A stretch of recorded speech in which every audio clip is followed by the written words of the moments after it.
తెలుగు రాష్ట్రాల్లో నిన్న వర్షం దంచుకొట్టింది. భారీ వర్షాల కారణంగా 14 మంది ప్రాణాలు కోల్పోయారు. బాచుపల్లిలో నిర్మాణంలో ఉన్న గోడ కూలి 7 కార్మికులు మృతి చెందారు.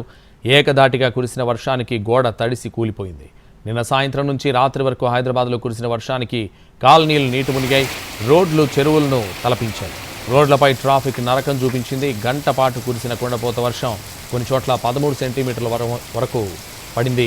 ఉరుములు మెరుపులతో కూడిన గాలి వానకు రోడ్లపై చెట్లు, విద్యుత్ పోల్స్ కూలిపోయాయి. పలు ప్రాంతాల్లో విద్యుత్ సరఫరాకు అంతరాయం కలిగింది.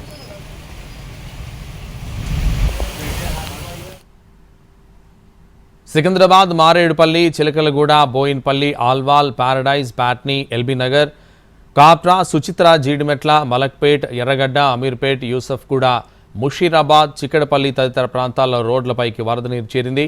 మియాపూర్, చందానగర్, గచ్చిబౌలి, రాయదుర్గం, కొండాపూర్లో రోడ్లపై భారీగా వర్షం నీరు చేరడంతో ట్రాఫిక్ నిలిచిపోయింది.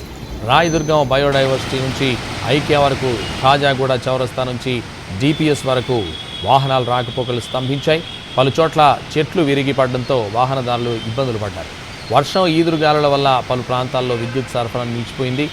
తెలంగాణలోని పలు జిల్లాల్లో ఉరుములు మెరుపులతో కూడిన వర్షం కురిసింది. ఉమ్మడి కరీంనగర్, కుమ్రం భీం జిల్లా, ఆసిఫాబాద్, ములుగు జిల్లాల్లో పలు చోట్ల ఈదురుగాలులు, ఉరుములతో కూడిన వర్షం పడింది. ఉమ్మడి కరీంనగర్ జిల్లాలోని మానకొండూర్, హుజూరాబాద్, పెద్దపల్లి, మాల్యాల, పెగడపల్లి, వేములవాడలో, ఉమ్మడి ఖమ్మం జిల్లాలోని వాజేడు, వెంకటాపురం, మంగపేట, ములుగు జిల్లాలోని ఏటూరు నాగారం, తాడ్వాయి మండలాల్లో మోస్తరు నుంచి భారీ వర్షం కురిసింది.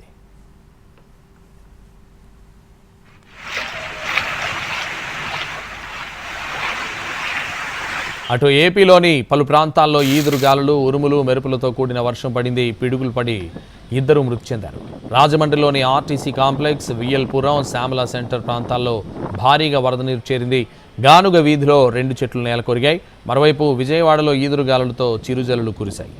గుంటూరు, పల్నాడు జిల్లాల్లో ఉరుములు మెరుపులతో కూడిన భారీ వర్షం పడింది. అచ్చంపేట, అమరావతి, క్రోసూరు మండలాల్లో మిరప, మొక్కజొన్న పంటలు దెబ్బతిన్నాయి. ఏలూరు జిల్లా భీమడోలు మండలంలో ఈదురుగాలులతో భారీ వర్షం కురిసింది. కరెంటు స్తంభాలు నేలకూలి పలు గ్రామాల్లో విద్యుత్ సరఫరా నిలిచిపోయింది. మరోవైపు తూర్పు విదర్భ నుంచి దక్షిణ తమిళనాడు వరకు ద్రోణి ప్రభావం కొనసాగుతోంది. తెలంగాణ, దక్షిణ కర్ణాటక మీదుగా సముద్ర మట్టానికి 1.5 కిలోమీటర్ల ఎత్తులో ఇది వ్యాపించి ఉన్నట్టు వాతావరణ శాఖ వెల్లడించింది. దీని ప్రభావంతో మరో 2 రోజుల పాటు తెలుగు రాష్ట్రాల్లో మోస్తరు నుంచి భారీ వర్షాలు కురిసే అవకాశం ఉంది.